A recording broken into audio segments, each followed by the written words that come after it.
Ukraine যুদ্ধ নিয়ে তুমুল উত্তেজনার মধ্যেই এবার মাঝ আকাশে মুখোমুখি যুক্তরাষ্ট্র রাশিয়া। যুক্তরাষ্ট্রের দুই বোমারু বিমানকে মাঝ আকাশেই বাধা দিয়েছে রাশিয়ার যুদ্ধবিমান।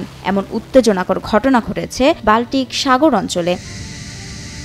গত ২৫ নভেম্বর বাল্টিক সাগর অঞ্চলে যুক্তরাষ্ট্রের দুটি বোমারু বিমান ফিনল্যান্ডের সঙ্গে যৌথ মহড়ায় অংশ নেয়। এই মহড়ায় এক পর্যায়ে সেগুলোকে বাধা দেয় রাশিয়ার দুটি সু-27 যুদ্ধবিমান।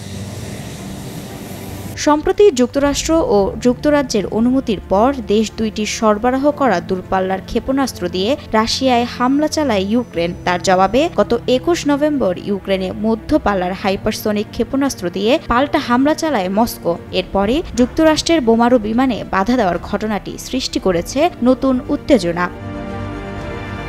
সোমবার ফিনল্যান্ডের আকাশসীমায় দেশটির FA-18C যুদ্ধবিমানের সঙ্গেও যৌথ মহড়ায় দেখা যায় যুক্তরাষ্ট্রের বোমারু বিমান দুটি। এ মহড়ার বিষয়ে ফিনল্যান্ডের বিমান বাহিনী রয়টার্সকে একটি বিবৃতিও দিয়েছে। ওই বিবৃতি অনুযায়ী দেশটির প্রতিরক্ষা সক্ষমতা আরও শক্তিশালী করতে মহড়াটি চালানো হয়েছে, তবে সেখানে রাশিয়ার যুদ্ধবিমানের বাধা দেওয়ার বিষয়ে কিছু উল্লেখ করা হয়নি।